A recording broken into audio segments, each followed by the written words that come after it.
Hey guys, for the second day in a row I'm heading to the contemplation log. If you're new to the channel, this is the Secret Woods.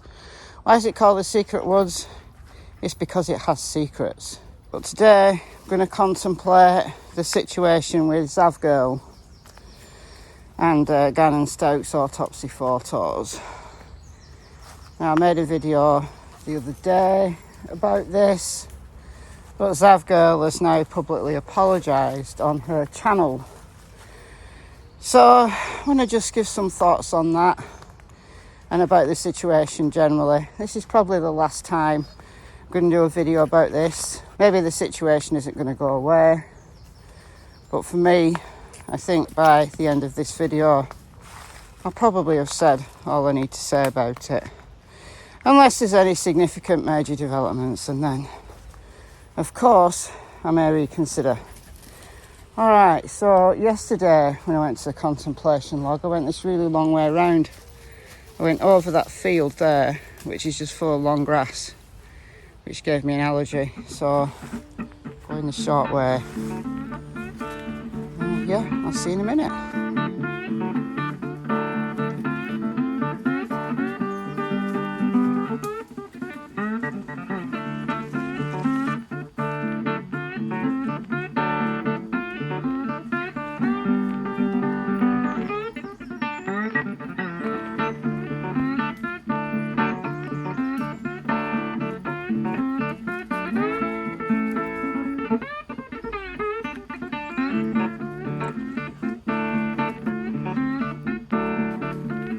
Okay, first of all, I'm going to try and be fair in this video, and I do get the impression, based on some of what I've seen so far in response to Zav Girl's apology, that anything she said would have been wrong, would have not been good enough.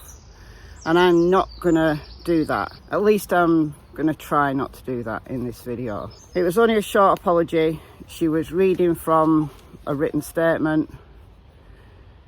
I didn't quite feel that it completely came from the heart.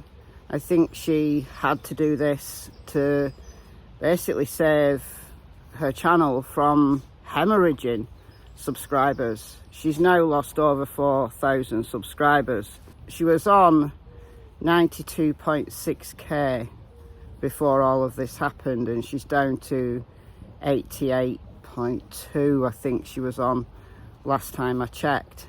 So she's lost 4.5k subscribers. So she had to do something, didn't she? Now, people are calling for YouTube to ban her. They're not going to ban her, and nor should they ban her, because this didn't happen on their platform. This happened on Patreon, different site, and Patreon have taken her account down. I think in this short prepared statement, I think there was a genuine apology there towards Gannon's family. I don't think she thought about them at all when she chose to put Gannon's autopsy photos on her Patreon and charge people $3 to join her Patreon so they could view the video she made with these autopsy photos in it. Some of the media have got this wrong. Some of the media are saying that she was charging $3 a piece, so $3 per photo. That's not the case at all. It was $3 to join Patreon, so once you joined, that was your subscription fee per month. Once you joined, then you could watch any of the content that Zav Girl had put on under that tier. I'm never a member of Zav Girl's Patreon. I don't know how many tiers she had. I don't know how many videos she had. I don't know what you actually got apart from this autopsy video for the $3. But Gannon's family have understandably been really distressed by this. Al Stauch has spoken out to News Nation with Brian Entin. Brian Entin's really been spearheading this campaign nationally across the United States. It's been picked up on by media in my country as well. But apart from hauling Zav Girl over the coals, I think Brian Entin has brought up some really, really important points, because this is far bigger, far broader, wider in scope than just Zav Girl being an irresponsible YouTuber and giving all YouTubers a bad name. When something big like this happens, that a YouTuber's done something unethical, immoral, even if it's not illegal, then all YouTubers get tarred with the same brush.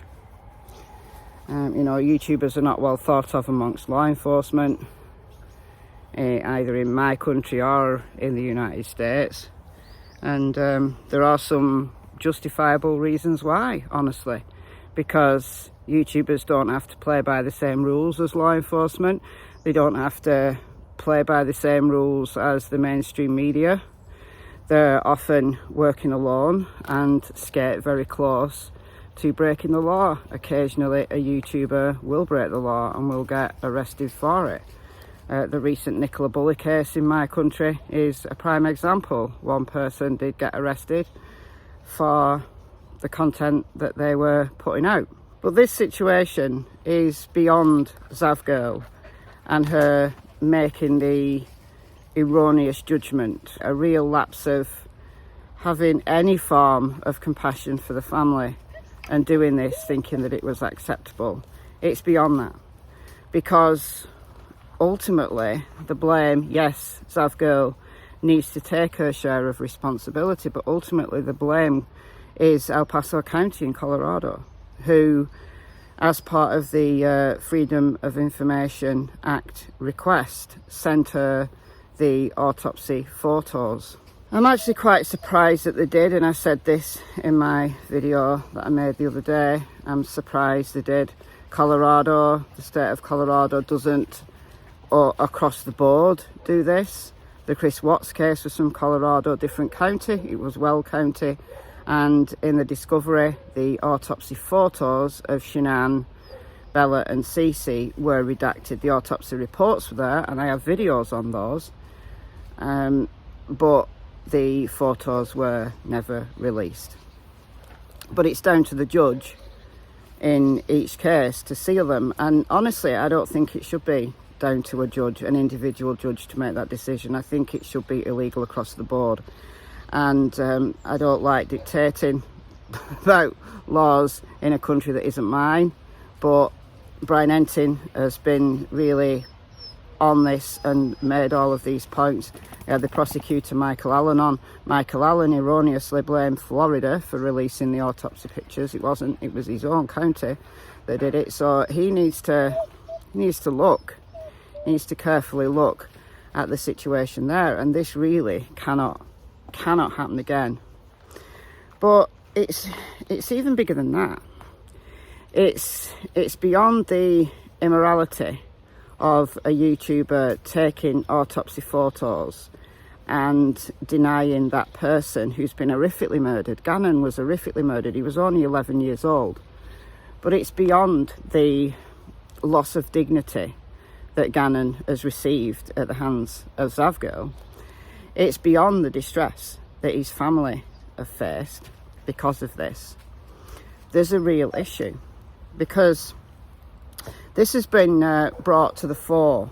And if anybody saw my live stream yesterday about JonBenet Ramsey over on my other channel, Michelle Walks, go and check it out. One man called Gary Oliva, who is an absolute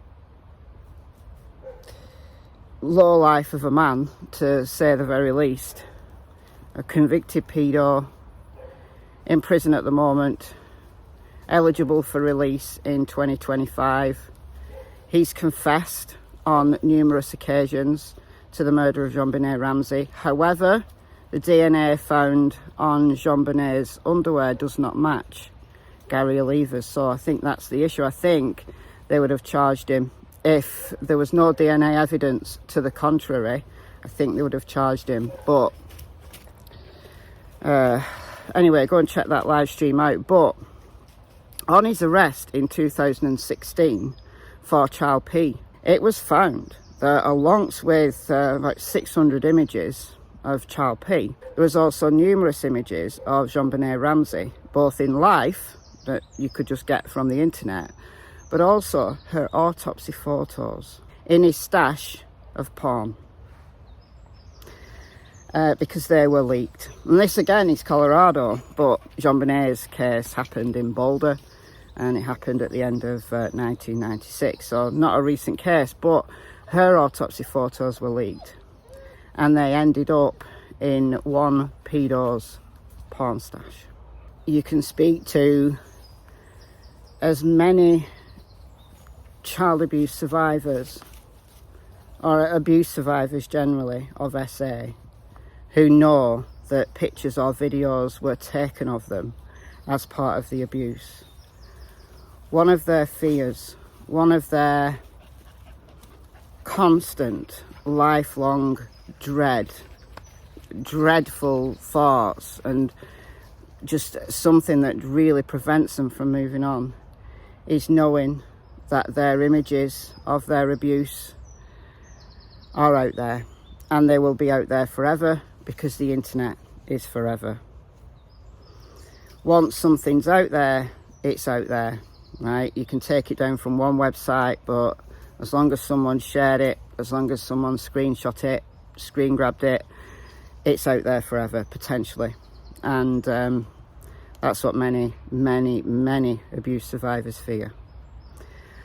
Because they never know. They never know when these images might resurface. They never know how they might be re-victimised, because they say, people have spoken to me personally about this, they say that they will forever be re-victimised because those images can be used again and again and again by pedos, end up in collections, in stashes. And sadly, some people have a liking for dead bodies. They're necrophiliacs. They're aroused by the sight of death. And Gary Oliva is one of those characters. And JonBenet Ramsey's autopsy images were found in his stash. What I utterly dread is the thought of Gannon's autopsy photos, because of Zav Girl and the release of these by El Paso County, Colorado. The same will happen to Gannon's images, and they are forever out there. So guys, yeah, it's beyond Zav Girl, this. Laws need to change to protect innocent victims, because they deserve all the respect and dignity in death as they should have had in life, because there's so many cases where people aren't afforded dignity and compassion in life, because there's so many low-life sickos out there. So in death, at least we should be able to protect them. We should be able to protect the dead who've gone through an autopsy, who've gone through a court case. It should not be that their images are subjected to Freedom of Information Act requests that are granted. Alright guys, that's all I've got to say on this issue, and I will speak to you very soon. Bye guys.